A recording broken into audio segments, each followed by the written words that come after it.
La Chine a promis de verser 60 milliards de dollars à l'Afrique sous forme d'investissements, de liens commerciaux et d'aides financières. De plus, le président chinois Xi Jinping a annoncé 8 initiatives qui seront mises en place à travers tout le continent au cours des 3 prochaines années. Elles incluent des programmes d'aide alimentaire, des projets liés au développement écologique et à la protection environnementale, ainsi que des formations professionnelles pour des milliers de jeunes Africains. Selon les experts, l'Égypte bénéficiera beaucoup de ce genre d'initiative.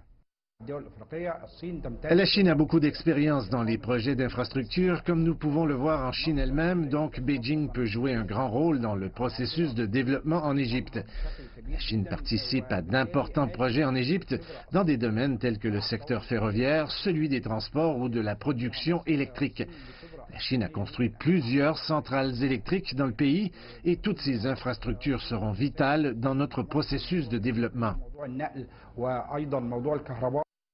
La Chine a d'ores et déjà signé des accords avec l'Égypte au cours du sommet de Beijing du Forum de coopération sino-africain qui vient juste de se tenir, ou FCSA, pour des investissements se montant à environ 18 milliards de dollars. Mais la coopération sino-égyptienne va plus loin que de simples projets économiques. L'Égypte est en effet aux prises avec des groupes extrémistes depuis plusieurs années, et la Chine travaille aux côtés de l'Égypte dans des projets antiterroristes. Le développement économique est crucial dans la lutte contre l'extrémisme et le terrorisme. Le chômage crée de la colère chez les jeunes qui sont ensuite recrutés et qui se font laver le cerveau par les extrémistes. C'est pourquoi nous établissons des projets avec la Chine en vue de créer des emplois. Lorsqu'on construit des écoles, on bâtit également une génération bien éduquée qui ne peut pas être influencée par les pensées extrémistes. Et de cette manière, nous pourrons éradiquer le terrorisme. Les médias locaux ont énormément couvert le sommet du FCSA, le qualifiant de succès majeur et affirmant que la Chine était un véritable ami de l'Afrique.